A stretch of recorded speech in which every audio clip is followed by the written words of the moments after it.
का सभाध्यक्ष अनि राष्ट्रव्यूहका केन्द्रीय अध्यक्ष सुनिता बराल अनि राष्ट्रव्यूहका पूर्व अध्यक्ष तथा नेकपा एमालेका केन्द्रीय सदस्य,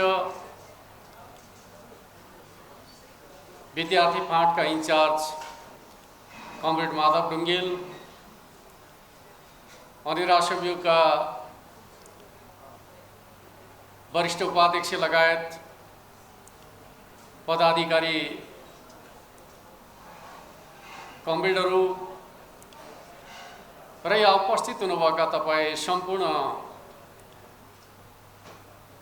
युवा तथा विद्यार्थी साथीहरूमा सबभन्दा पहिले त म तपाईहरु सबैलाई आफ्नो तर्फबाट र पार्टी केन्द्रीय कमिटी नेकपा एमालेको तर्फबाट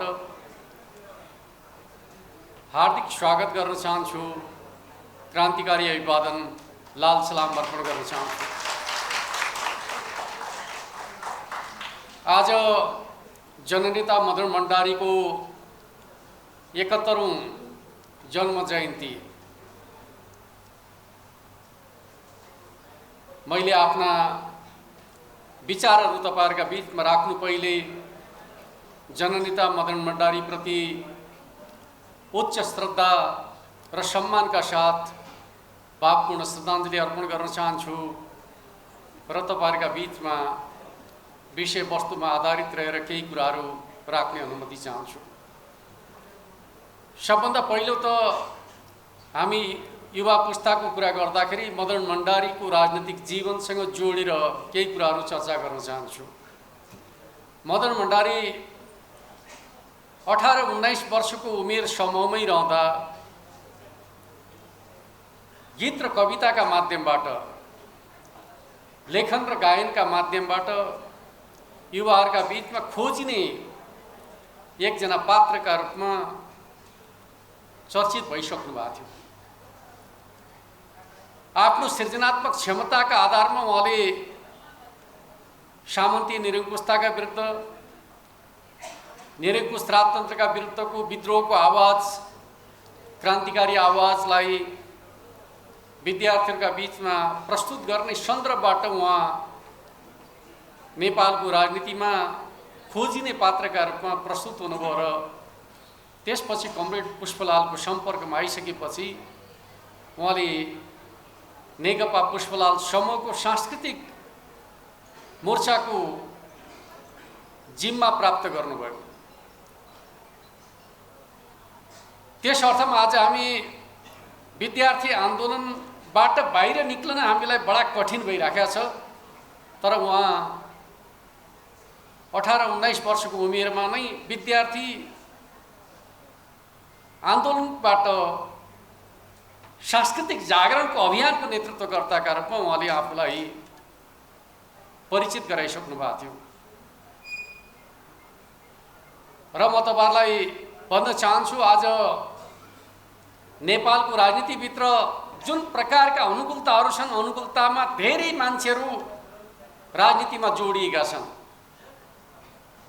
तर जति बेला राजनीति अत्यन्त कठिन कुरा थियो, राजनीतिमा लाग्नु आफैमा एउटा जोखिमपूर्ण यात्रा थियो, त्यो समयमा जननेता मदन भण्डारीले स्थापित नेताहरूसँग विचारका प्रश्नमा बहस गरेर आफ्ना सही मान्यताहरूलाई स्थापित गर्ने कोसिस गर्नुभयो र त्यति बेलाका नेताहरूमा नयाँ ढङ्गले जाने इच्छा शक्ति र सङ्कल्पको अभाव देखेपछि उहाँले त्यही सांस्कृतिक मोर्चा, जसको प्रकाशनका रूपमा मुक्ति मोर्चा थियो, मुक्ति मोर्चा समूहका नाममा उहाँले पुष्पलाल समूहबाट विद्रोह गरेर झापा विद्रोहसँग आफूलाई जोड्ने काम गर्नुभयो।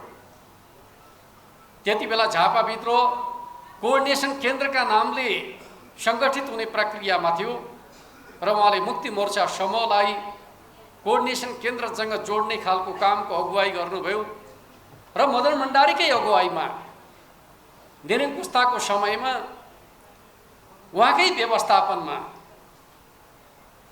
नेकपा माले पार्टीलाई सङ्गठित गर्ने कामको अगुवाई गर्नुभयो र एक प्रकारले भन्नुहुन्छ भने नेपालको कम्युनिस्ट आन्दोलनभित्र पुनर्गठित धाराका रूपमा रहेको नेकपा माले जो नेपालको कम्युनिस्ट आन्दोलनको मूल धार र प्रवृत्तिका रूपमा नेपाली राजनीतिमा स्थापित भयो, त्यो आन्दोलनको संस्थापक नेताका रूपमा कमरेड मदन भण्डारी रहनुभयो। जति बेला उहाँले नेकपा मालेको स्थापनाको नेतृत्व गर्दै हुनुहुन्थ्यो त्यति बेला उहाँको उमेर खासै धेरै थिएन। 35 सालमा उहाँले नेकपा माले स्थापना गर्नुभयो। उहाँको उमेर 26-27 वर्षको हाराहारीमा थियो। 26-27 वर्षको हाराहारीमा एउटा पार्टीको संस्थापकका रूपमा भूमिका उहाँले खेल्नुभयो। र म तपाईहरुलाई भन्न चाहन्छु जति बेला उहाँ नेकपा मालेको महासचिवका रूपमा सर्वस्वीकार्य हुनुभयो पार्टीभित्र, त्यो समय भनेको चाहिँ 2046 सालको समय थियो। त्यो 46 सालको समयमा उहाँ महासचिव हुँदाखेरिको उहाँको उमेर 34-35 वर्षको थियो। सर्वश्रेष्ठ खाता खोलो है आज नै, सर्वश्रेष्ठ बचत र मुक्ति खाता। त्यस अर्थमा नेपालको राजनीतिभित्र युवाहरूले सक्छन् भन्ने कुराको एउटा दृष्टान्तका रूपमा हामी मदन भण्डारीलाई लिन सक्छौँ। वास्तवमा नेपालको राजनीतिलाई जसरी उहाँले प्रभावित गर्नुभयो, विचारका प्रश्नमा, सङ्गठनका प्रश्नमा, राजनीतिका प्रश्नमा, यो सबै कोणबाट हेर्नुहुन्छ भने एउटा युवाले समाजलाई कसरी प्रभावित गर्न सक्दो रहेछ भन्ने कुराको दृष्टान्तका रूपमा मदन भण्डारी हुनुहुन्थ्यो। र जति बेला मदन भण्डारीले नेपाली राजनीतिमा नयाँ विचार र मान्यतालाई स्थापित गर्ने खालको कामको अगुवाई गर्नुभयो, आफ्नो सङ्घर्षशील जीवनका माध्यमबाट, अध्ययन र मेहनतका माध्यमबाट उहाँले आफूलाई एउटा विचारशील नेताका रूपमा उभ्याउन सुरु गर्नुभयो। खास गरी जब नेकपा माले पार्टी स्थापना भयो त्यसपछि मदन भण्डारीले खेल्नुभएको भूमिका भनेको उग्रवामपन्थी जडतामा जकडिएको नेपालको कम्युनिस्ट आन्दोलनलाई लोकतान्त्रिक धारमा ल्याउने कामको सुरुवात उहाँ आफैले गर्नुभयो। वास्तवमा नेपालको राजनीतिभित्र भन्ने भने झापा आन्दोलनमा एक प्रकारको अतिवाद थियो। जनसङ्गठन खोल्ने कुरा, जनसङ्गठन सञ्चालन गर्ने कुरालाई पनि उसले क्रान्तिकारी मान्दैनथ्यो। तर त्यस्तो अवस्थामा पनि वनराज सेब्यूले आफ्नो भूमिकाद्वारा झापा आन्दोलनको विद्रोहको धारलाई एउटा क्रान्तिकारी धारका रूपमा स्थापित गर्ने कुरामा अत्यन्त महत्त्वपूर्ण भूमिका निर्वाह गरेका थियो। जबकि झापा आन्दोलनको उग्रवामपन्थताले त्यो आन्दोलनको चरित्रलाई चाहिँ आत्मसात गरिसकेका थिएन। तर परिवर्तनको प्रक्रियामा झापा विद्रोहको योगदानलाई विद्यार्थीहरूका बीचमा स्थापित गर्ने कुरामा वनराज सेब्यूले अत्यन्त महत्त्वपूर्ण भूमिका खेलेका थियो। त्यो चिज पनि यस सन्दर्भमा म तपाईँहरूका बीचमा सम्झना गर्न चाहन्छु। र एउटा सन्दर्भ मैले यहाँ तपाईँहरूका बीचमा जननेता मदन भण्डारीका सन्दर्भमा चर्चा गर्दाखेरि एउटा सन्दर्भको चर्चा गर्न चाहन्छु। त्यो विषय भनेको के हो त भन्दाखेरि कमरेड पुष्पलालले 17 सालको राजा महेन्द्रको कु पछाडि जब मुलुकमा निरङ्कुश निर्दलीय पञ्चायती व्यवस्थाको स्थापना गरियो, राजनीतिक दलहरू प्रतिबन्धित भए, नेपालमा खुला राजनीतिक गतिविधिहरू लगभग ठप्प भएका बेलामा उहाँले एउटा नीति अगाडि सार्नुभयो, पञ्चायतका विरुद्ध संयुक्त सङ्घर्षको नीति, जसलाई संयुक्त जनआन्दोलनको नीति भन्ने गरिन्छ। त्यो नीति अत्यन्त सही थियो। उहाँले बारम्बार नेपाली काङ्ग्रेसका सभापति विश्वेश्वर प्रसाद कोइरालालाई नेपालका कम्युनिस्टहरू र नेपाली काङ्ग्रेस मिलेर पञ्चायतका विरुद्ध संयुक्त आन्दोलन गर्नुपर्ने कुराको आह्वान गर्नुभयो, अनुरोध गर्नुभयो। तर नेपाली काङ्ग्रेसका नेता विश्वेश्वर प्रसाद कोइरालाले त्यो संयुक्त जनआन्दोलनको नीतिलाई आत्मसात गर्न सक्नु भएन। जसका कारणले गर्दाखेरि नेपालमा निरङ्कुश पञ्चायती व्यवस्था 3 दशकसम्म अविच्छिन्न रूपमा रह्यो। जब मदन भण्डारी नेकपा मालेको महासचिवका रूपमा अगाडि आउनुभयो, उहाँले विश्लेषण गर्नुभयो के कारणले पञ्चायत जस्तो निरङ्कुश व्यवस्था नेपाली समाजमा अविच्छिन्न रूपमा कायम छ, त्यसको कारणको खोजी गर्नुभयो। र पुष्पलालले अगाडि सारेको नीति, संयुक्त जनताको नीति सही हुँदाहुँदै पनि त्यो नीति व्यवहारमा किन जान सकेन भन्ने कुराको विश्लेषण गर्नुभयो र उहाँले निष्कर्ष निकाल्नुभयो सही नीति भएर मात्रै पुग्दो रहेनछ, सही नीतिलाई कार्यान्वयन गर्न सक्ने सामर्थ्य र पहलकदमीको आवश्यकता पर्दो रहेछ, जुन कुरा त्यति बेलाको नेकपाले प्रस्तुत गर्न सकेन। अब त्यो कामको अभिभारा नेकपा मालेले बोक्नुपर्छ भन्ने मान्यताका आधारमा नेकपा एमालेको सामर्थ्यलाई विस्तार गर्ने, नेकपा मालेलाई खुला राजनीतिमा स्थापित गर्ने, चाहे त्यो जनपक्षका नाममा बनोस्, प्रराय मञ्चका माध्यमबाट बनोस् वा विभिन्न जनसङ्गठनका माध्यमबाट बनोस्, ती तरिकाद्वारा जब नेकपा माले नेपालको एउटा बलियो शक्तिका रूपमा देखा पर्यो, त्यसपछि उहाँले नेपाली काङ्ग्रेसका सर्वोन्नत नेता गणेश मानलाई प्रयोग गरिकन नेपाली काङ्ग्रेसको नेतृत्व कम्युनिस्टहरू सङ्घको सहकार्यका लागि अनुदार थियो। खास गरी कृष्णप्रसाद भट्टराई, गिरिजाप्रसाद कोइराला जस्ता नेताहरू संयुक्त जनआन्दोलनका लागि तयार थिएनन्। उनीहरू बिपीको मान्यताको अनुसरण गर्ने नाममा संयुक्त जनआन्दोलनका विपक्षमा थिए।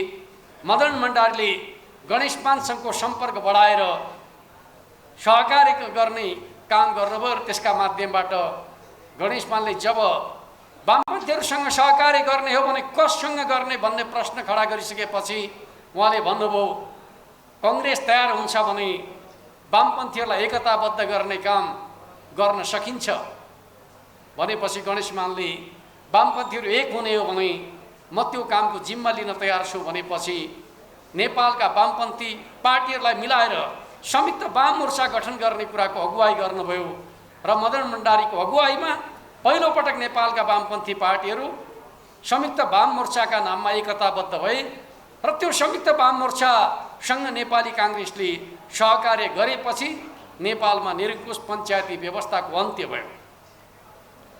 त्यस अर्थमा 30 वर्ष लामो निरङ्कुश तानाशाही व्यवस्थालाई अन्त्य गर्ने कुराको एक प्रकारले भन्ने भने वैचारिक र राजनीतिक पहलकर्ताका रूपमा यदि हामी कसैलाई विश्लेषण गर्छौँ र बुझ्छौँ भने त्यो मदन भण्डारी हुनुहुन्थ्यो भन्ने कुरालाई हामी सबैले बुझ्नु जरुरी छ।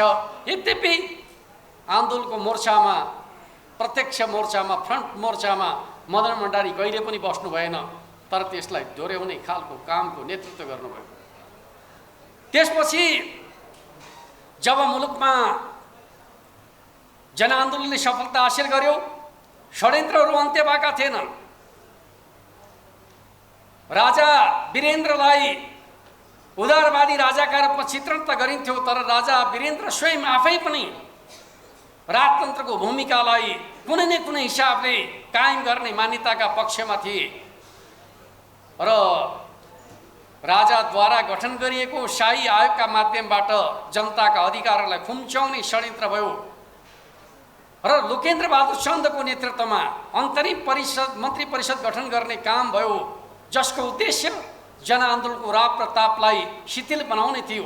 त्यसका विरुद्धको विद्रोहको योजनाकारको थियो त भन्दाखेरि मदन भण्डारी हुनुहुन्थ्यो, जसको जगमा लोकेन्द्र बहादुर चन्दको नेतृत्वमा गठन गरिएको मन्त्री परिषदलाई राजीनामा गर्न बाध्य गराउने, राजाले गठन गरेको शाही आयोगलाई विघटन गर्न बाध्य बनाउने, आन्दोलनकारी शक्तिहरूको सहभागितामा संविधान मस्यौदा कमिटी गठन गर्ने र मुलुकमा लोकतान्त्रिक संविधान जारी गर्ने प्रक्रियाको अग्रसरता लिने खालको कामको वैचारिक नेता मदन भण्डारी हुनुहुन्थ्यो। र तपाईँहरूले पढ्नु भएको हुनुपर्छ, नपढेका साथीहरूलाई पनि म सुनाउन चाहन्छु। संविधान जारी गर्ने समयमा स्वाभाविक रूपमा जनआन्दोलनको भावना अन्तर्गत संविधान निर्माण गर्ने कुरामा नेपाली काङ्ग्रेसले पनि आनाकानी गर्न थाल्यो। त्यसलाई खबरदारी गर्ने दरबारिया तत्त्वहरूले जनताका अधिकारलाई खुल्चने कोसिस गरे त्यसलाई पनि खबरदारी गर्ने खालको कामको अगुवाई मदन भण्डारी स्वयं आफैले गर्नुभयो र अन्त्यमा 47 सालको संविधान जारी गर्दाका बखत उहाँले भन्नुभयो यो संविधान जनताको आन्दोलनको भावना अन्तर्गत छैन, तर पनि यो नयाँ यात्राका लागि एउटा आधार स्तम्भ हो।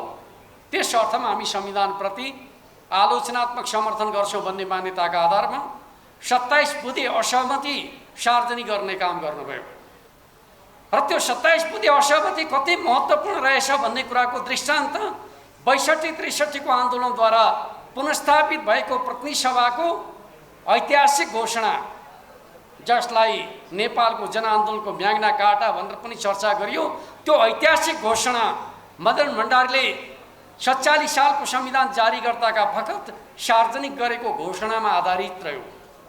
त्यस अर्थमा मदन भण्डारी कति दूरदर्शी नेता हुनुहुन्थ्यो भन्ने कुरा त्यसले बताउँछ।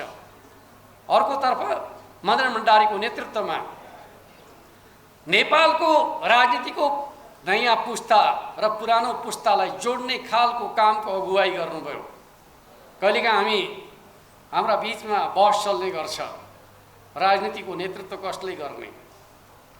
मदन भण्डारीसँग युवाहरूको बाहुल्यता भएको पार्टी थियो, तर उहाँले विश्लेषण गर्नुभयो हामी नेपाली समाजमा कम्युनिस्ट आन्दोलनलाई जनताका बीचमा स्थापित गर्न चाहन्छौँ भने नयाँ पुस्ता र पुरानो पुस्तालाई फ्युजन गर्नुपर्छ, त्यसका आधारमा एउटा जनआधारित बलियो पार्टी निर्माण गर्नुपर्छ भन्ने मान्यताका आधारमा पुराना पुस्ताका नेताहरू रहेको मनमोहन अधिकारीको नेतृत्वको पार्टी, जसलाई नेकपा मार्क्सवादी भनेर चिनिन्थ्यो, त्यो पार्टीसँग नेकपा एमालेलाई जोडेर नेकपा एमाले बनाउने कामको अगुवाई मदन भण्डारी स्वयं आफैले गर्नुभयो। आज नेकपा एमाले पार्टी एउटा बलियो पार्टीका रूपमा खडा भएको छ, त्यसको जग निर्माण गर्ने खालको काम कसले गर्यो त भन्दाखेरि जननेता मदन भण्डारीले नै गर्नुभयो। दुईवटा पार्टीलाई मिलाएर त्यो कामको अगुवाई गर्नुभयो। जसरी नेपालको राजनीतिमा बलियो कम्युनिस्ट आन्दोलन निर्माण गर्नका लागि मदन भण्डारी र मनमोहन अधिकारी सफल हुनुभयो, पछिल्लो समय केपी ओलीको नेतृत्वमा नेकपा माओवादीलाई सामेल गरेर त्यस्तै प्रकारको ऐतिहासिक एकताको नेतृत्व गर्ने खालको काम भयो। तर मनमोहन अधिकारी जस्तै इमानदार देखिनु भएन पुष्पकमल दाहाल प्रचण्ड, जसका कारणले गर्दाखेरि एउटा ऐतिहासिक थालनी दुर्घटनामा पर्यो, नेकपा विघटित भयो। त्यस अर्थमा पनि हामीले के बुझ्नुपर्छ त भन्दाखेरि नेपालको कम्युनिस्ट आन्दोलनलाई एकताबद्ध गर्ने कुरामा मदन भण्डारीका सोचहरू कति प्रभावकारी रहेछन् भन्ने कुरा त्यसबाट हामीले सिक्न सक्छौँ भन्ने मलाई लाग्छ। अर्कोतर्फ नेपालको कम्युनिस्ट आन्दोलनमा मदन भण्डारीको नेतृत्वमा आयोजना गरिएको 5औं राष्ट्रिय महाधिवेशन अत्यन्त सफल र ऐतिहासिक महाधिवेशनका रूपमा रह्यो। त्यो महाधिवेशनमा विचारका प्रश्नमा एउटा महान बहस थालनी गरियो। त्यो महाधिवेशनमा यति धेरै दस्तावेजहरू प्रस्तुत गरियो, कार्यक्रमको प्रश्नमा मात्रै 5वटा दस्तावेजहरू बहसमा थिए। जनताको बहुदलीय जनवाद, जसको नेतृत्व मदन भण्डारीले गर्नुभएको थियो, परिमार्जित नौलो जनवाद, जसको नेतृत्व सीपी मेनालले गर्नुभएको थियो, परम्परागत नौलो जनवाद, जसको नेतृत्व मोहनचन्द्र अधिकारीले गर्नुभएको थियो, वातावरणीय जनवाद, जसको नेतृत्व बद्री खतिवडाले गर्नुभएको थियो, र सामाजिक जनवाद, जसको नेतृत्व रघुपन्तले गर्नुभएको थियो, र पूर्ण जनवाद, जसको नेतृत्व तुलसी निपानेहरूले गर्नुभएको थियो। यस प्रकारका विचारहरूसँगको बहसबाट नेपालको राजनीतिमा जनताको बहुदलीय जनवादलाई स्थापित गर्ने काम 5औं राष्ट्रिय महाधिवेशनले गर्यो, पार्टीको मौलिक कार्यक्रमका रूपमा। र त्यसको प्रतिपादक को थियो भन्दाखेरि त्यो विचारको बहसको नेतृत्वकर्ता मदन भण्डारी हुनुहुन्थ्यो। मदन भण्डारीको नेतृत्वमा स्थापित भएको त्यो कार्यक्रम, त्यसले अवलम्बन गरेको सिद्धान्त एक प्रकारले भन्नुहुन्छ भने विश्व कम्युनिस्ट आन्दोलनकै नवीनतम कार्यक्रमका रूपमा त्यो प्रस्तुत भएको छ। म तपाईहरुलाई बताउन चाहन्छु, जति बेला सोभियत सङ्घ लगायतका पूर्वी युरोपमा सोभियत मोडेलको समाजवाद विघटन भइराखेको थियो, समाजवादी आन्दोलन रक्षात्मक अवस्थामा पुगेको थियो, त्यति बेला कम्युनिस्ट आन्दोलनलाई नेपालमा लोकप्रिय आन्दोलनका रूपमा अगाडि बढाउने कुरामा मदन भण्डारीको अत्यन्त महत्त्वपूर्ण योगदान छ। एउटा सन्दर्भ म तपाईहरुलाई चर्चा गर्न चाहन्छु। 48 सालमा जब आम निर्वाचनको आयोजना गरियो, त्यो आम निर्वाचनमा मदन भण्डारीले संक्रमण कालमा कम्तीमा एक अवधिका लागि वामपन्थी शक्ति र प्रजातान्त्रिक शक्तिहरू मिलेर जानु उपयुक्त हुन्छ भन्ने प्रस्ताव राख्नुभयो। तर नेपाली कांग्रेसले त्यसलाई अत्यन्त हेयका साथ दुनियाँमा समाप्त हुन थालेका कम्युनिस्टहरू कांग्रेसको वैशाखी टेकेर अगाडि बढ्न खोज्दैछन् भन्ने अत्यन्त अपमानजनक अभिव्यक्ति दिने खालको काम गर्यो।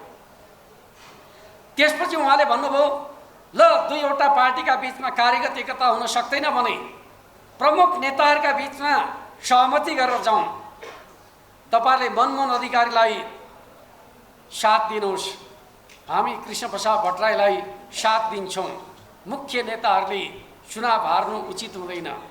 यद्यपि मनमोहन अधिकारीले चुनाव जित्ने कुरामा कुनै सन्देह छैन भनेर प्रस्ताव राख्दाखेरि पनि नेपाली कांग्रेस त्यसका लागि तयार नभइसकेपछि उहाँले भन्नुभयो, नेपाली कांग्रेसको जुन प्रकारको अहंकार छ, शेखी छ, त्यसलाई मुकाबिला गर्नका लागि नेपाली कांग्रेसको त्यति बेलाको सबभन्दा शक्तिशाली सभापतिका विरुद्धमा, अन्तरिम सरकारको प्रधानमन्त्रीका विरुद्धमा कार्यकर्तालाई चुनाव लडाउने कुरा अन्यायपूर्ण हुन्छ।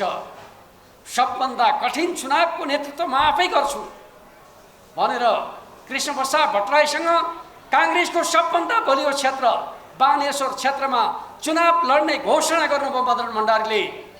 र उहाँले कसैले पत्याएका थिएनन्, अन्तरिम सरकारको लोकप्रिय प्रधानमन्त्रीका रूपमा चिनिएका भट्टराईलाई पराजित मात्रै गर्नु भएन, राजधानीमा दुईवटा निर्वाचन क्षेत्रबाट एकैचोटि चुनाव जितेर देखाउनु भयो। र तपाईहरुलाई सम्झना हुनुपर्छ, अमेरिकाबाट प्रकाशित हुने विश्वचर्चित पत्रिका न्युजविकले उहाँको अन्तर्वार्तामा आधारित रहेर एउटा फिचर तयार गर्यो। त्यो फिचरको शीर्षक थियो, नेपालमा कार्ल मार्क्स जीवित छन्। अर्थात् मदन भण्डारीको सामर्थ्य के हो भन्ने कुरा यो अर्थमा हामी बुझ्न सक्छौँ। र म तपाईहरुलाई भन्न चाहन्छु, मदन भण्डारीकै सन्दर्भमा बीबीसी विश्व सेवाले 21औं शताब्दी प्रवेशको शुभारम्भका बेलामा अनलाइन सर्वे गर्यो। नेपाली समाजलाई 100 वर्षमा सबभन्दा ज्यादा प्रभावित पार्ने व्यक्ति को थिए?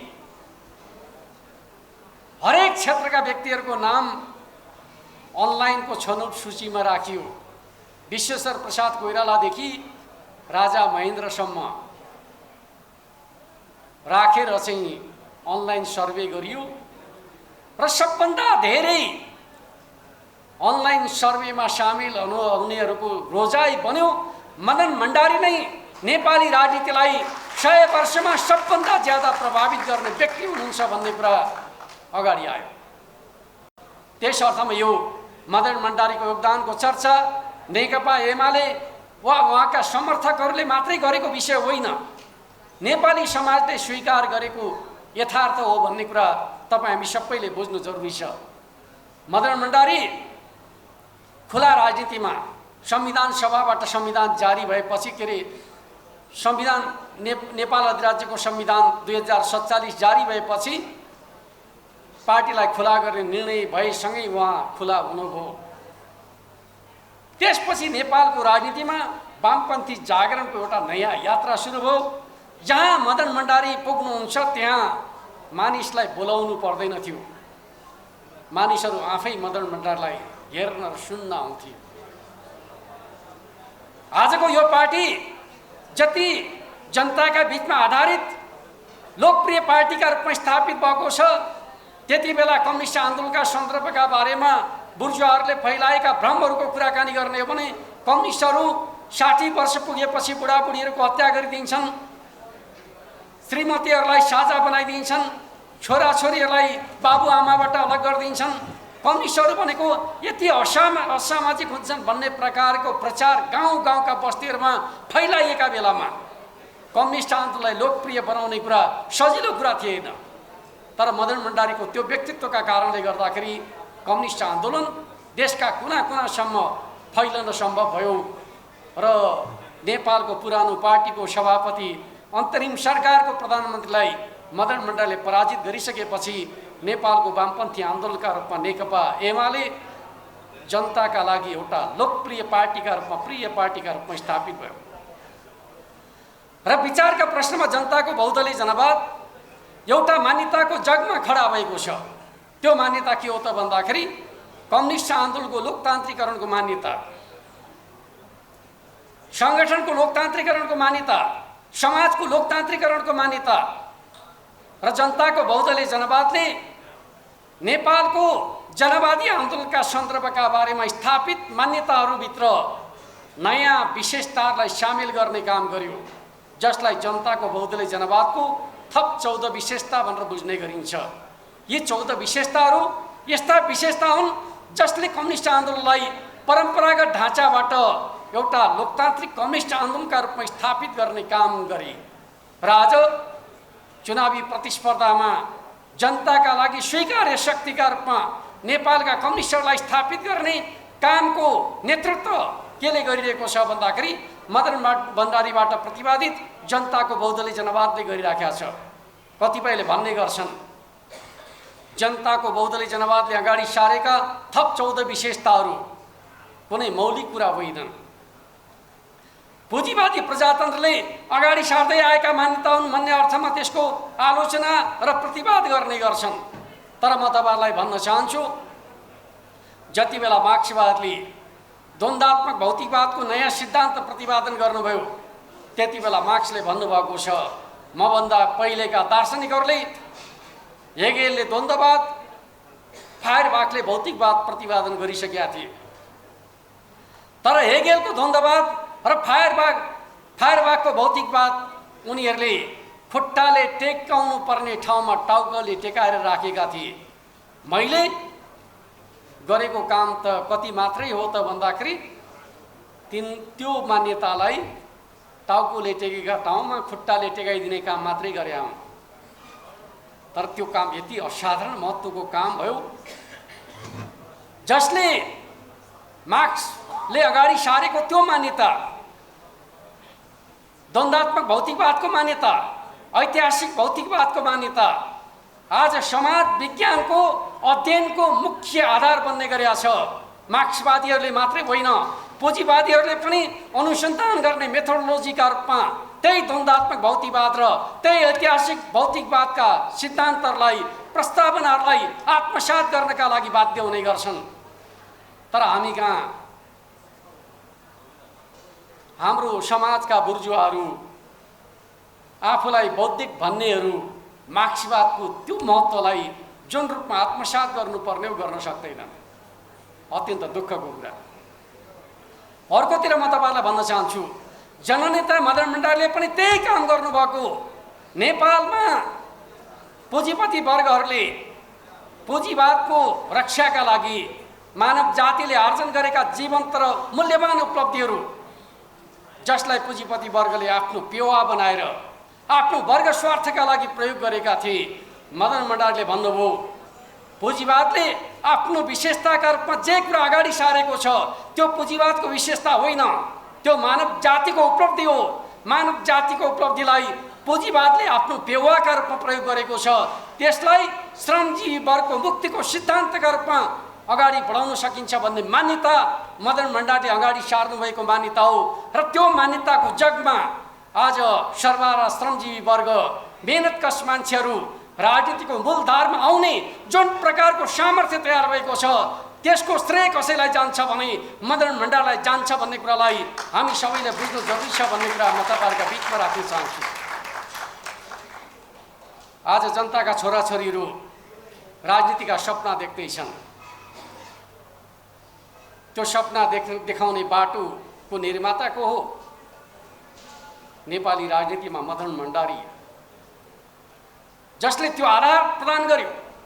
अन्यथा राजनीति भनेको पुँजीवादी प्रजातन्त्रले इलिटहरूको नेतृत्व प्राप्त गर्ने माध्यमका रूपमा प्रयोग गरिराखेका थियो। आम जनताका बीचबाट नेतृत्व गर्ने साहस कसैले अगा बोक्न सक्दैन थियो। त्यो अवस्थाबाट राजनीतिलाई जनताको राजनीतिमा बदल्ने खालको कुरा, जनताको बहुदलीय जनवादको सिद्धान्तको आलोकमा नेपाली राजनीतिमा स्थापित भयो र हामीले संविधान सभाबाट संविधान बनाउँदाखेरि सहभागितालाई, समावेशितालाई र यतिसम्म कि आधारभूत तहको लोकतन्त्रलाई जुन हिसाबले स्थापित गर्ने प्रयास गर्यौँ। झन्डै झन्डै भन्नुहुन्छ भने हाम्रो स्थानीय तहको निर्वाचनमा 44% महिला सहभागितालाई सुनिश्चित गर्ने कुराको आधार र जनताका निर्वाचित प्रतिनिधिहरूले मात्रै शासन गर्न पाउने परिपाटीको विकास। शासन भनेको सम्भ्रान्तहरूको विषय पुँजीवादले, सामन्तवादले यसै गरी प्रस्तुत गर्ने गरेका थियो। त्यो सम्भ्रान्तको हातमा रहेको राजनीतिलाई जनताको हातमा पुर्याउने खालको काम जनताको बहुदलीय जनवादको नयाँ मान्यताले अगाडि सारेको हो भन्ने कुरालाई तपाईँ हामी सबैले बुझ्नु जरुरी छ। तर विडम्बनाको कुरा, यति महत्त्वपूर्ण कार्यक्रम, यति महत्त्वपूर्ण विचार, यति महत्त्वपूर्ण सिद्धान्तको प्रतिपादक मदन भण्डारीलाई नेपाली समाजले जुन रूपमा चिन्नु पर्थ्यो चिन्न चाहेको छैन। त्यही भएर मैले बेला बखत भन्दै गर्छु, यदि मदन भण्डारी युरोपमा जन्मेको भए मदन भण्डारीको विचार विश्व विचार बन्थ्यो। विचारको तागत र सामर्थ्य त्यो छ। त्यस अर्थमा म तपाईँहरू युवा साथीहरूलाई भन्न चाहन्छु, पुरानो पुस्ताका मान्छेहरूमा एउटा आग्रह हुने गर्छ। मदन भण्डारी त हामीसँगै खेलेको हुर्किएको मान्छे हो, उसले अगाडि सारेको विचार के महत्त्वको होला र भन्ने लाग्न सक्छ। तर त्यसलाई, त्यसको जीवन्ततालाई सबभन्दा नजिकबाट ग्रहण गर्न सक्ने सामर्थ्य कसको हुन्छ भन्दाखेरि युवाहरूको हुन्छ, विद्यार्थीहरूको हुन्छ। किन हुन्छ भन्दाखेरि पुराना पुस्ताका मान्छेहरूमा पुराना सम्झनाहरूले उनीहरूको भाँडो भरिसकेका हुन्छ। सम्झना गर्ने जुन भाँडो छ नि हाम्रो, त्यो भाँडो पुराना मान्छेहरूको पुराना सम्झनाहरूले भरिसकेका हुन्छ। नयाँ कुरा त्यहाँ प्रवेश गराउन खोज्यो, पुरानोले धकेलिहाल्छ, छिर्न दिँदैन। नयाँ पुस्ताका मान्छेहरूमा भाँडो खाली हुन्छ। त्यस अर्थमा नयाँ पुस्ताका मान्छेहरूले नयाँ कुरा ग्रहण गर्दाखेरि के सही के खराब छुट्याउन सक्नुपर्छ। नयाँ पुस्ताको समस्या के हो त भन्दाखेरि असल र खराब छुट्याउन नसक्दाखेरि भाँडोमा असल मात्रै होइन खराब पनि पस्छ। त्यसपछि मान्छेको चरित्र र संस्कार बिग्रन्छ। तर भाँडो खाली हुन्छ युवाहरूको, नयाँ कुरा छिटो टिप्न सकिन्छ। पुरानो पुस्ताहरूको के हुन्छ, नयाँ कुरा प्रवेश गर्नै गाह्रो हुन्छ।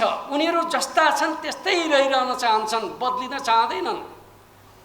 बिग्रने कुरा पनि कम हुन्छ, सप्रिने कुरा पनि कम हुन्छ। तर नयाँ पुस्तामा नयाँ कुरा ग्रहण गर्ने सामर्थ्य ज्यादा हुन्छ। त्यस अर्थमा बन्ने सम्भावना पनि ज्यादा हुन्छ, बिग्रने सम्भावना पनि ज्यादा हुन्छ। त्यस अर्थमा युवा पुस्ताले आफूलाई अत्यन्त संवेदनशील भएर के असल र के खराब भन्ने कुरा छुट्याउन सक्नुपर्छ। त्यस पछाडि मात्रै उसले आफूलाई समाजका लागि योग्य बनाउन सक्छ, नेतृत्वका लागि योग्य बनाउन सक्छ। त्यस अर्थमा हामी सक्रिय छौँ भन्ने मान्यताका आधारमा स्वतः नेतृत्व प्राप्त हुँदैन। नेतृत्व प्राप्त हुनका लागि सही विचार सङ्घको सानिध्यता, सही मान्यता सङ्घको सानिध्यता र त्यसलाई आत्मसात गर्ने, ग्रहण गर्ने सामर्थ्यबाट पैदा हुन्छ भन्ने कुरा आजका युवा विद्यार्थीहरूले मनन गर्नु जरुरी छ। त्यस अर्थमा म तपाईँहरूसँग भन्न चाहन्छु, आजभोलि हामी सूचना र सञ्जालमा यति ज्यादा अभ्यस्त छौँ, छोटा छोटा कुराहरूबाट हामी आफूलाई पूर्ण भएको ठान्छौँ। 2 लाइनबाट चाहिँ सम्पूर्ण जानकारी भएको महसुस गर्छौँ। म के ठान्छु भन्दाखेरि सबभन्दा पहिलो कुरा त के हुन्छ भन्दाखेरि तपाईँको विश्लेषण गर्ने सामर्थ्य, एनालाइसिस गर्ने सामर्थ्य तयार भएन भने छोटा छोटा सूचनाहरूले तपाईँलाई गलत दिशातर्फ लैजान्छन्। किन तपाईँको विवेचना गर्ने सामर्थ्य विकसित भएको हुँदैन।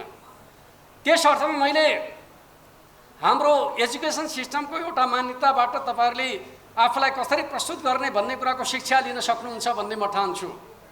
तपाईले हेर्नुभयो भने माध्यमिक तह पढ्दाखेरि तपाईहरुले कति धेरै विषयहरू पढ्नु पर्यो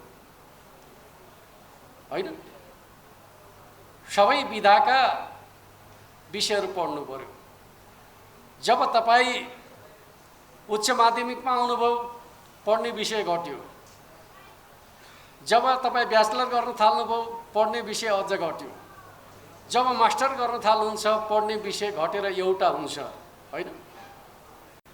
जब रिसर्च गर्न थाल्नुहुन्छ एउटा विषयभित्रको एउटा टपिक्समा जानुहुन्छ। यस्तो किन हुने गर्छ? सबभन्दा ठुलो मान्छेले सबभन्दा धेरै पढ्नु पर्ने नि। सबभन्दा भर्खरको बच्चाले धेरै पढ्ने, धेरै विषय पढ्नु पर्ने। जति मान्छे ठुलो हुँदै जान्छ त्यति थोरै पढ्नु पर्ने। यसको मिथोलोजी के हो भन्दाखेरि देश भनेको यस्तो चीज हो जसले व्यक्तिलाई कुन दिशातर्फ लैजाने भन्ने कुराको छनौटको अधिकार दिने भएको हुनाले उसलाई सबै विषयको ज्ञान एकैचोटि दिनुपर्छ। त्यसपछि उसको रुचि के विषयमा पैदा हुन्छ बल्ल प्रकट हुन्छ। कुनै विषयको ज्ञान नभइकन छनौटको अधिकार प्राप्त हुन सक्दैन। हरेकले के कुरा छान्ने भन्ने कुरा त्यो कुराको ज्ञानसँग सम्बन्धित हुन्छ। त्यस अर्थमा माध्यमिक शिक्षामा धेरै विषयहरूका बारेमा विद्यार्थीलाई पढाइन्छ।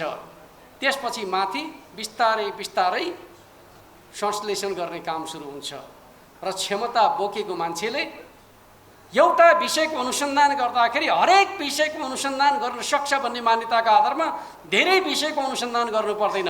एउटै अनुसन्धानबाट उसले समाजको हरेक जिम्मेवारीलाई त्यही रूपमा अगाडि बढ्न सक्छ भन्ने मान्यताका आधारमा जति माथि गयो त्यति कम विषयगत अध्ययन, तर त्यसको अलिक गहिरो अध्ययन, यो खालको ढाँचाबाट हाम्रो शिक्षा व्यवस्थाको प्रणाली तय भएको हुन्छ। त्यस अर्थमा राजनीतिमा लाग्न चाहने तपाईहरु सुरुको अवधिमा के गर्ने भन्ने कुराका सन्दर्भको कुरा गर्दाखेरि सबभन्दा धेरै मेहनत त्यति बेलै पर्छ। तर अहिले हाम्रो बानी के छ? सिक्ने बेलामा हामी चाहिँ कम सिकेरै जान्ने भइहाल्छौँ। थोरै पढ्यो जानेको ठान्यो। यो भनेको के हुन्छ भने नजान्नु भन्दा अल्प जान्नु चाहिँ हानिकारक हुन्छ भनेर भन्ने गरिन्छ। यो हाम्रो समाजको एउटा निचोड पनि हो।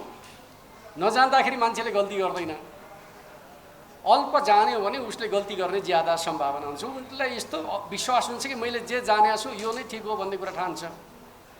त्यस अर्थमा मेरो तपाईहरुसँग आग्रह के छ भन्दाखेरि आजका युवा विद्यार्थीहरू जब नेतृत्वका रूपमा अगाडि बढ्ने, आफूलाई त्यो रूपमा विकास गर्ने हो भने मेहनत गर्ने बानी बसाल्नै पर्छ, अध्ययन गर्ने बानी बसाल्नै पर्छ। र के हुन्छ राजनीतिको विषयको अध्ययनले मात्रै तपाईको एनालाइटिकल क्यापासिटी, विश्लेषण गर्ने क्षमता समकालीन राजनीतिको अध्ययन गरेर हुँदैन। समकालीन राजनीतिको अध्ययन भने यस्तो विषय हो जो केही समय पछाडि बदलिहाल्छ। आज तपाईहरु कुरा सुन्दै हुनुहुन्छ, केही समय पछाडि समकालीन राजनीतिको चरित्र बदलिसकेको हुन्छ। तपाईहरुलाई दिगो हुने चीज के हो त? दिगो हुने चीज भनेको के हो त भन्दाखेरि तपाईले स्वाभाविक रूपमा राजनीतिका लागि चाहिने आधारभूत ज्ञानको आवश्यकता पर्छ। तपाईलाई दर्शनको आधारभूत ज्ञानको आवश्यकता पर्छ, राजनीतिक अर्थशास्त्रको आधारभूत ज्ञानको आवश्यकता पर्छ, समाजशास्त्रको आधारभूत ज्ञानको आवश्यकता पर्छ, इतिहासको विवेचना गर्ने सामर्थ्यको आवश्यकता पर्छ। र यो ढङ्गले तपाईले आफूलाई तयार गर्नुभयो भने के हुन्छ भन्दाखेरि हर कोही विषयहरुमा, हर कोही मुद्दाहरुमा जब तपाईले विश्लेषण गर्न थाल्नुहुन्छ तपाईको निष्कर्ष गर्ने क्षमता असाधारण रूपमा बढेर जान्छ। नेतृत्व भनेको सक्रियता मात्रै होइन। अहिले हामी के ठान्छौँ भन्दाखेरि फलाना कामरेड अत्यन्त सक्रिय छ, फलानु नेता अत्यन्त सक्रिय छ। नेतृत्व भनेको निर्णय गर्ने क्षमता हो र मान्छेलाई डोर्याउने क्षमता हो। अर्थात् पहिलो कुरा त मान्छेलाई मोटिभेसन गर्न सक्नु पर्यो। तपाई कुनै विषयमा मान्छेलाई अगाडि बढाउन चाहनुहुन्छ भने त्यसका लागि मान्छेलाई तयार गर्ने कुरा, मोटिभेसन गर्ने कुरा तपाईँले आफूभित्र पैदा गर्न सक्नु पर्यो। र कुनै पनि विषयमा निर्णय गर्ने क्षमता, उपयुक्त समयमा उपयुक्त निर्णय गर्ने क्षमता आफूभित्र पैदा गर्नुभयो भने नेतृत्वको सामर्थ्य त्यस रूपमा विकसित हुन्छ। मदन भण्डारी किन हुनुभयो? उहाँसँग ती सबै गुणहरू थिए। उहाँले नेपाली समाजलाई गहिरो गरी बुझ्नुभएको थियो। नेपाली समाजलाई गहिरो गरी नबुझेको भए जनताको बहुदलीय जनवादको मौलिक सिद्धान्त स्थापित हुनै सक्ने थिएन। उहाँले मार्क्सवादी ज्ञान सिद्धान्त, मार्क्सवादी दर्शनलाई गहिरो गरी बुझ्नुभएको थियो। उहाँले कम्युनिस्ट आन्दोलनको विश्व इतिहासलाई अध्ययन गर्नुभएको थियो। नेपालको राजनीतिलाई गहिरो गरी अध्ययन गर्नुभएको थियो। र त्यो अध्ययनको जगमा उहाँले नेपाली समाजलाई कसरी डोर्याउने भन्ने कुराको सामर्थ्य राख्नुहुन्थ्यो। त्यस अर्थमा नवीन सिद्धान्त प्रतिपादन गर्न सम्भव भयो। त्यस अर्थमा हामीले राजनीति गर्दाखेरि आफ्नो परिवेश, आफ्नो समाज, आफ्नो समाजका राजनीतिक दलहरू, तिनीहरूका मान्यताहरू, यी सबै कुराहरूबाट सिकेर अगाडि बढ्न सक्नुपर्छ भन्ने मलाई लाग्छ। त्यस अर्थमा म के ठान्छु भन्दाखेरि पुरानो पुस्ता र नयाँ पुस्ताका बिचमा एउटा ग्याप छ। त्यो ग्याप के छ भन्दाखेरि पुरानो पुस्ता सधैँभरि राज्यका विरुद्धको विद्रोहीका रूपमा आफ्नो जीवन बितायो। कहिले राणा शासनका विरुद्धमा, कहिले पञ्चायतका विरुद्धमा, कहिले राजतन्त्रका विरुद्धको सङ्घर्षमा जीवन बितायो र उसको मनोविज्ञानमा विद्रोही मनोविज्ञान कुटकुट भरिया छ। र विद्रोह गर्नु पर्यो भने, आन्दोलन गर्नु पर्यो भने ऊ अत्यन्त सक्षम छ, योग्य छ, त्यसमा कुनै सन्देह छैन। तर जब परिवर्तनको प्रक्रिया अगाडि बढ्छ, अर्को एउटा नयाँ विशेषताको आवश्यकता पर्छ। त्यो नयाँ विशेषता के हो त भन्दाखेरि परिवर्तनले खोजेको विकास र समृद्धि। हिजो हामी राज्यका विरुद्धको विद्रोही थियौँ भने अब राज्यका निर्माता हौँ भन्ने प्रकारको मनोविज्ञान नेपालको राजनीतिमा आवश्यक छ। त्यो पुरानो पुस्तामा राज्यको निर्माताको मनोविज्ञान निर्माण गर्न धेरै कठिन छ, तर तपाईँहरूमा त्यो सम्भावना ज्यादा छ। तपाईँहरू राज्यको निर्माता छिटो बन्न सक्नुहुन्छ। त्यस अर्थमा पुरानोको ठाउँमा नयाँले नेतृत्व गर्ने आधार भनेको यो नयाँ विशेषतामा तपाईँले आफूलाई योग्य बनाउने कुरा हो। जति तपाईँहरूले विद्रोहीका रूपमा तपाईँले पुरानो पुस्तालाई जित्न सक्नुहुन्न, किनकि तपाईँको भन्दा ज्यादा विद्रोहको चेतना उनीहरूसँगै छ, अनुभवी छन् उनीहरू विद्रोहका लागि। कहिलेकाहीँ युवाहरूका बिचमा पुरानो पुस्तासँग विद्रोह गर्ने कुरा पनि चल्छ। बेला बखत भाषण पनि गरेर सुन्छु मैले चाहिँ पुरानो पुस्तासँग विद्रोह गर्ने। तर म तपाईँलाई के भन्न चाहन्छु, विद्रोह त उनीहरूको जिनमा रगत रगतमा भरिया छ। उनीहरू जतिको शक्तिशाली विद्रोही अबको समाजले पैदा गर्न सक्दैन।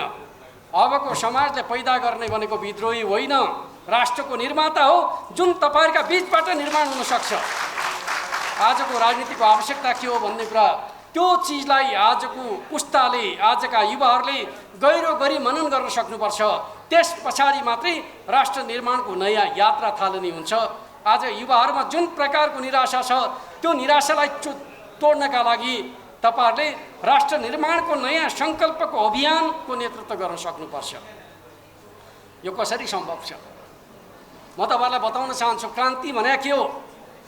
क्रान्ति भनेको युगको बदलाव हो। क्रान्तिले दुईवटा परिवर्तनद्वारा आफूलाई प्रस्तुत गर्ने गर्छ।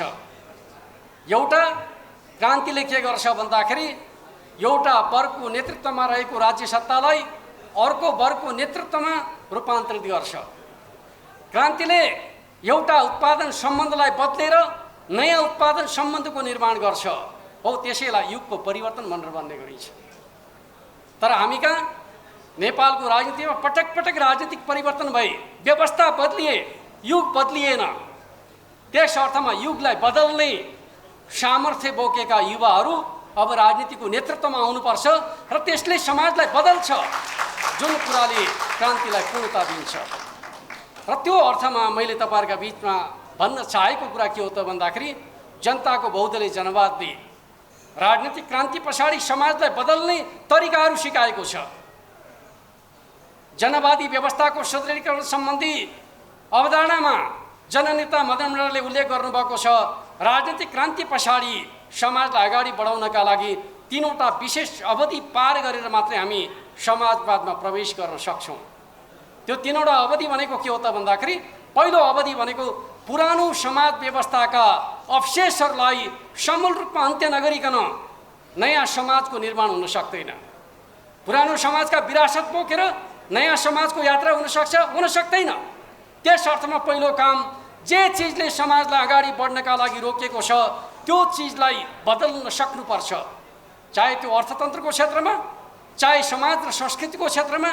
जसले परिवर्तनको प्रवाहलाई रोक्ने गरेका छन् तिनीहरूलाई फ्याल्न सक्नुपर्छ, जसलाई हामी पुरानो समाज व्यवस्थाका अवशेषहरूको समूल अन्त्यको कुरा गर्छौँ। यो एउटा महत्त्वपूर्ण कार्यभार हो। दोस्रो, नयाँ उत्पादन सम्बन्धलाई सबल र सुदृढ नबनाइकन समाज व्यवस्था अगाडि बढ्न सक्दैन। यदि हामीले नयाँ उत्पादन सम्बन्धमा आधारित आर्थिक सामाजिक विकासलाई तीव्रता नदिने भने सदैव प्रतिगमनको जोखिम रहिरहन्छ। जसरी 7 साल 17 सालमा प्रतिगमनमा बदलियो, 46 सालको परिवर्तन 58-59 को प्रतिगमनमा बदलियो, 62-63 को परिवर्तन त्यसै गरी प्रतिगमन नबदलियोस् भन्नका लागि हामीले गर्नुपर्ने काम के हो त भन्दाखेरि नयाँ उत्पादन सम्बन्धमा आधारित आर्थिक सामाजिक विकास र सुदृढीकरण गर्ने कुरा महत्त्वपूर्ण काम हो, जसलाई हाम्रो पार्टीले समृद्ध नेपाल सुखी नेपालीको राष्ट्रिय आकांक्षाका रूपमा सूत्रबद्ध गर्ने काम गरेको छ। यो काम बिना मुलुक अगाडि बढ्न सक्दैन। यो जनताको बहुदलीय जनवादले अगाडि बढाएको दोस्रो महत्त्वपूर्ण मान्यता हो। र तेस्रो कुरा भनेको चाहिँ समाजवादमा सङ्क्रमणका लागि आर्थिक सामाजिक र सांस्कृतिक रूपान्तरणको तयारीको काम। त्यो काम केबाट हासिल हुन्छ? त्यो काम भनेको चाहिँ उत्पादक शक्तिको विकासबाट हुन्छ। कुनै पनि समाजको परिवर्तनका सन्दर्भमा उत्पादन सम्बन्ध र उत्पादक शक्तिको मेलबाट उत्पादन सम्बन्ध सबल हुने गर्छ।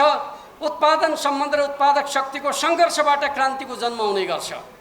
यदि हामी नयाँ समाज निर्माण गर्न चाहन्छौँ भने हामीले गर्ने काम के हो त भन्दाखेरि उत्पादक शक्तिलाई सबल बनाउनु, सक्षम बनाउनु, सुदृढ गर्नु।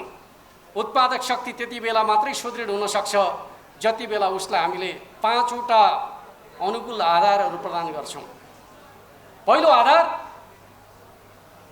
हरेक नागरिकलाई उपयुक्त शिक्षा प्रदान गर्ने कुरा।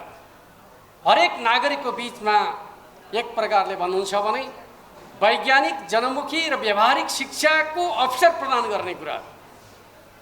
यसबाट मात्रै मुलुकमा परिवर्तनका लागि योग्य जनशक्तिको निर्माण हुन्छ। उत्पादक शक्तिको विकासको आधार भनेको सक्षम शिक्षा व्यवस्था हो, जोसँग तपाईँहरू जोडिनु भएको छ। अनिरा सुब्बाको एउटा महत्त्वपूर्ण काम भनेको शिक्षामा सबैको पहुँचलाई स्थापित गर्ने कुरा र शिक्षा व्यवस्थालाई जीवन उपयोगी बनाउने कुरा र हाम्रो आर्थिक सामाजिक ढाँचा अनुकूल बनाउने कुरा। परम्परागत प्रकारको शिक्षा होइन। हाम्रो आजको अर्थतन्त्रले, आजको हाम्रो सामाजिक व्यवस्थाले कस्तो प्रकारको शिक्षाको माग गर्छ त्यसका आधारमा शिक्षालाई बदल्ने खालको कुरा अनिरा सुब्बाको आन्दोलनको विषय बन्यो भने यसले समाजलाई परिवर्तन गर्ने कुरामा भूमिका खेल्न सक्छ। जनताको बहुदलीय जनवादले समाज रूपान्तरणका सन्दर्भमा गरेको अपेक्षाको एउटा महत्त्वपूर्ण कार्यभार तपाईँहरूसँग जोडिएको छ।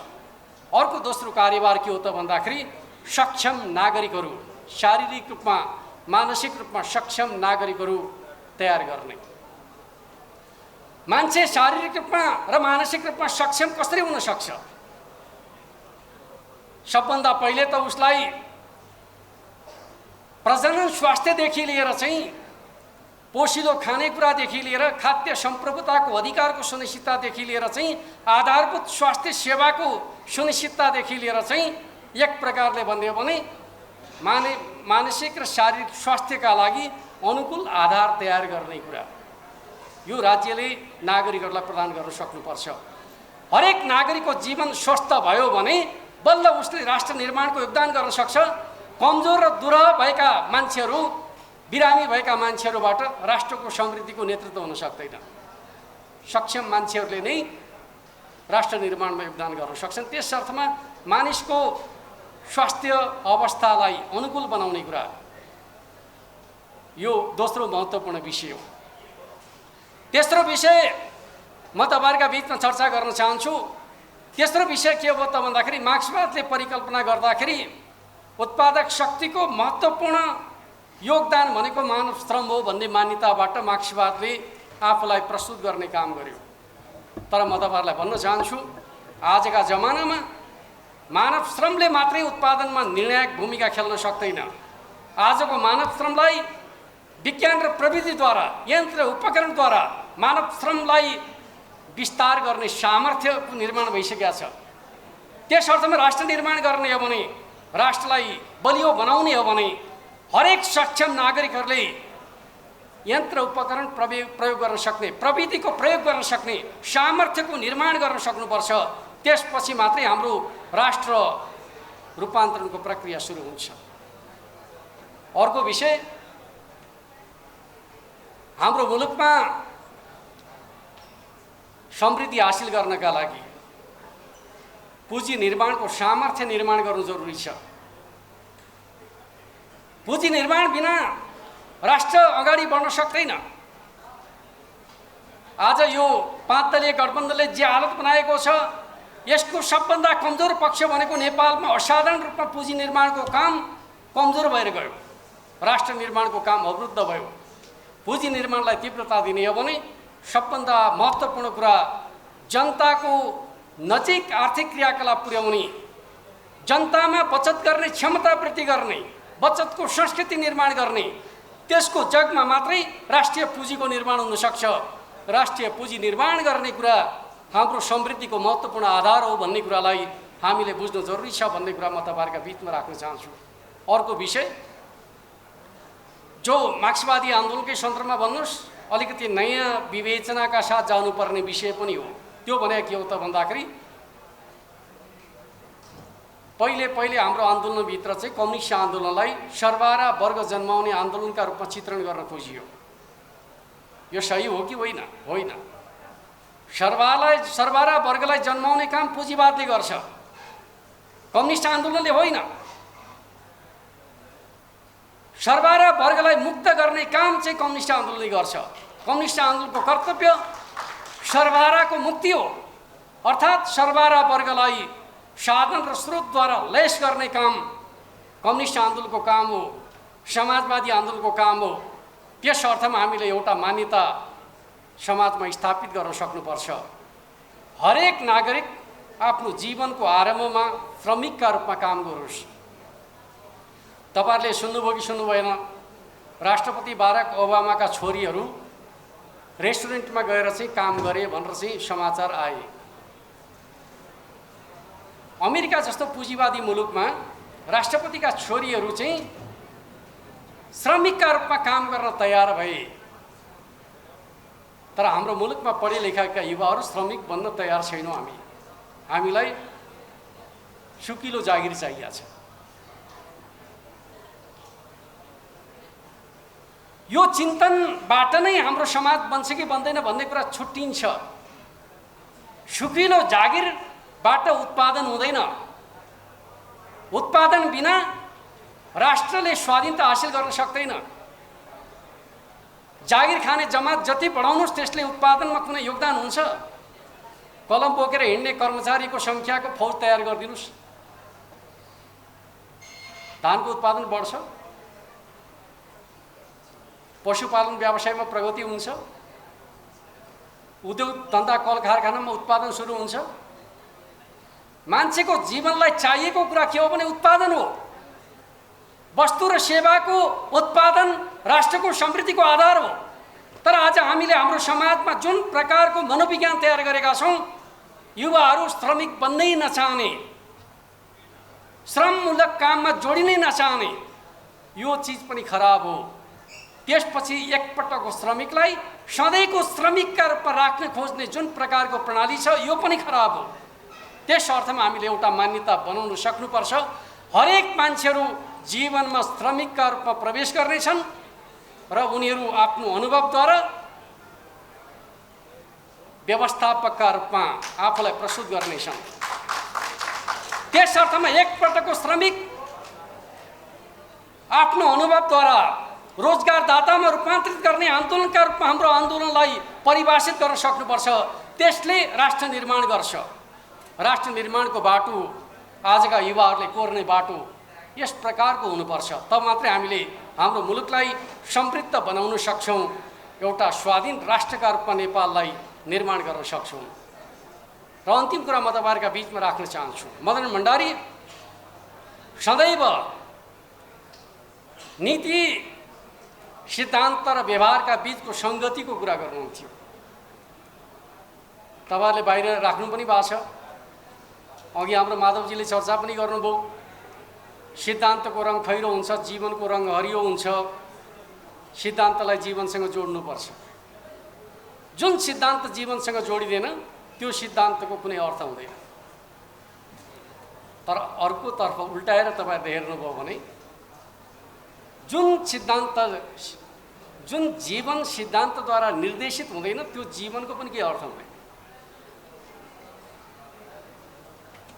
त्यस अर्थमा सिद्धान्त र जीवनलाई एक अर्कासँग अनुन्यास्त्रित गर्नु जरुरी छ।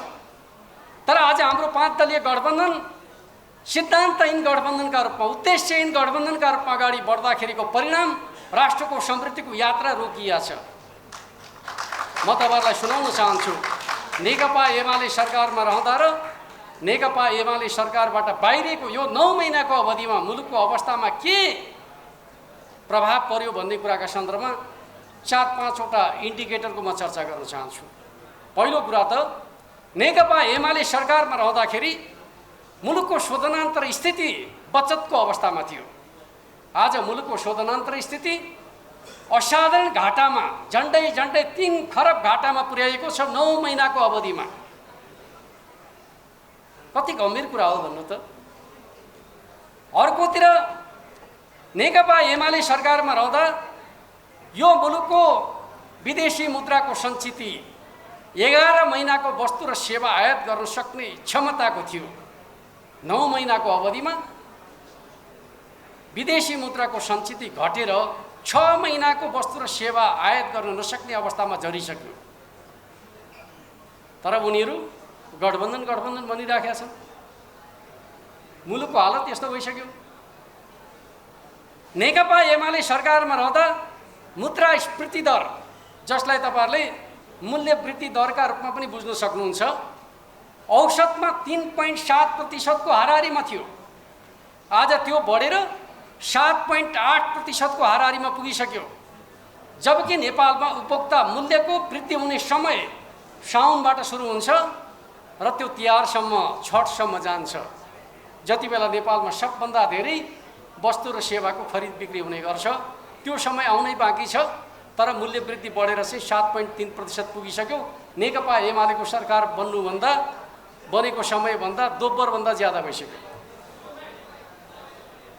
र अर्को कुरा म तपाईँलाई सुनाउन चाहन्छु, नेपालमा कोभिड-19 को लकडाउनको समयमा पुँजीगत खर्च गर्न सकिएन, किन लकडाउनको कारणले गर्दाखेरि काम गर्ने वातावरण भएन। तर यो गठबन्धन सरकारले कुनै समस्या छैन नागरिकका तर्फबाट, न लकडाउन छ न केही छ, पुँजीगत खर्च लकडाउनका समयको भन्दा कम छ। पुँजीगत खर्च नगरिकन राष्ट्र बन्दैन। राष्ट्रको आर्थिक सामाजिक समृद्धि भनेको पुँजीगत खर्च गर्ने क्षमतासँग जोडिएको छ। त्यो चिज सफल भएका छौँ। जबकि नेपाली काङ्ग्रेसले गठबन्धन गरेर ल्याएको भोटको वृद्धि दर कति हो त भन्दाखेरि उसले आफ्नो तागतमा 19% मात्रै वृद्धि गरेको छ। माओवादीको कुरा गर्नुहुन्छ भने माओवादी असाधारण रूपमा पछाडि परेको छ।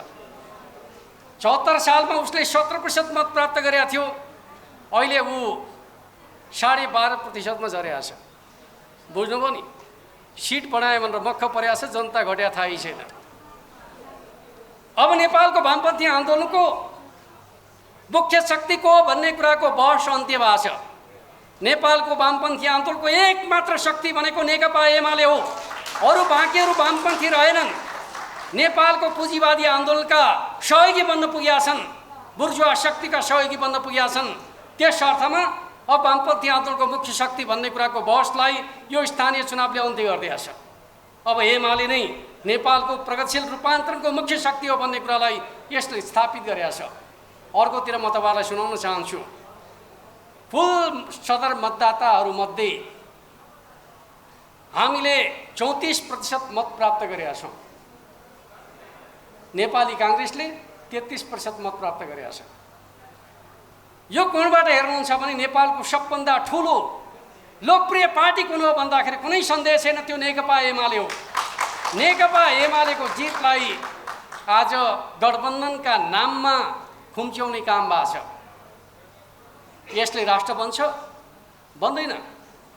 आज हाम्रो अध्यक्ष केपी शर्मा ओलीका विरुद्ध जुन प्रकारको घेराबन्दी भएको छ, जस्तो प्रकारको आक्रमण भइराखेको छ, म तपाईँहरूलाई बताउन चाहन्छु, हामी एसियामा सिङ्गापुरलाई विकासको मोडेलका रूपमा चित्रण गर्ने गर्छौँ।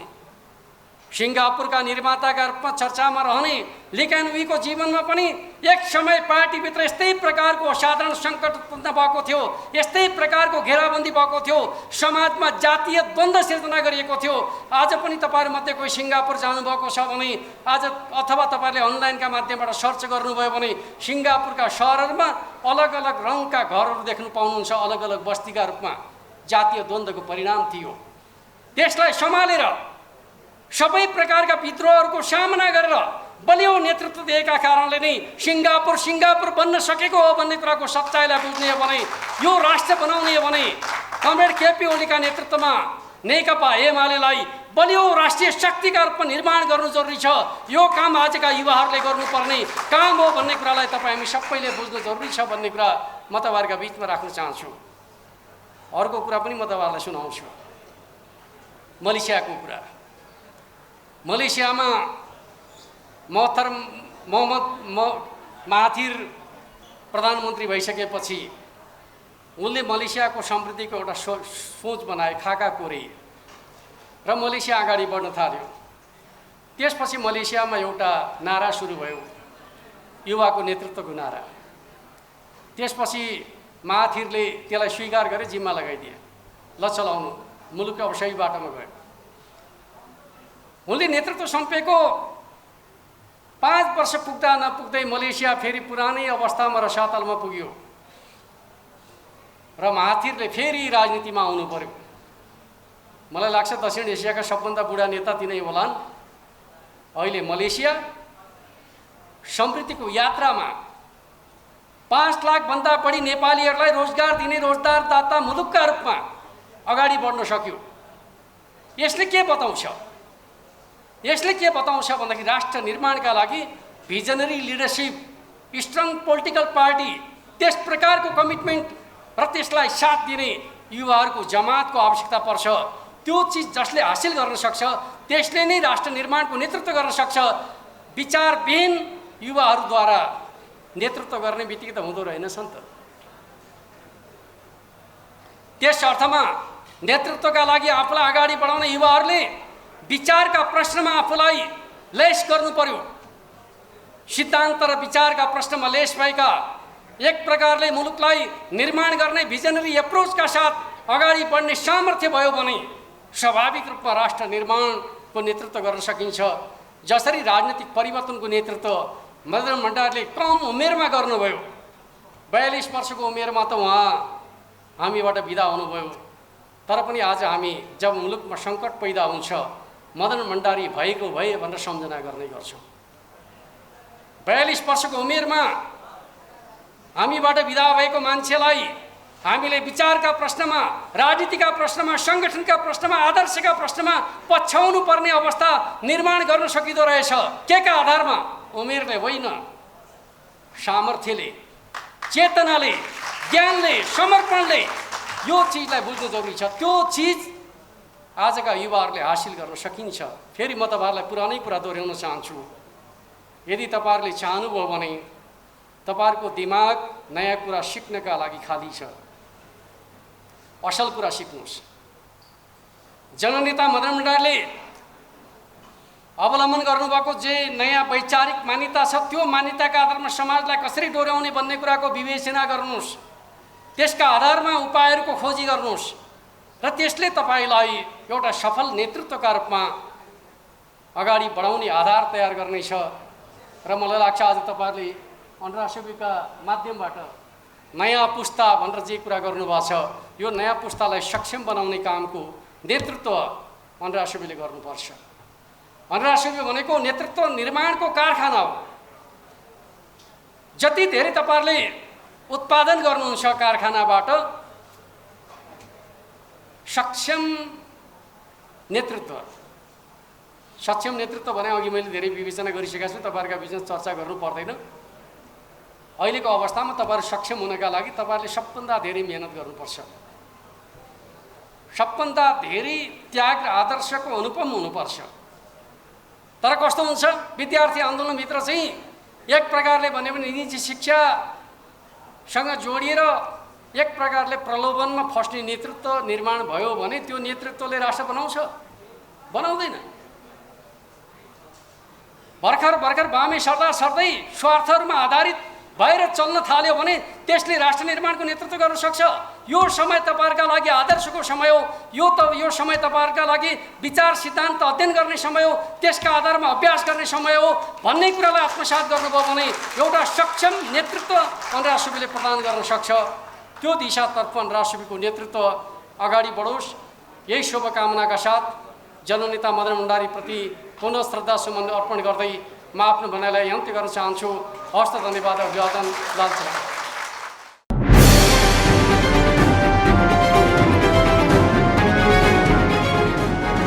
तपाईको सूचनाको साथी दैनिकी.com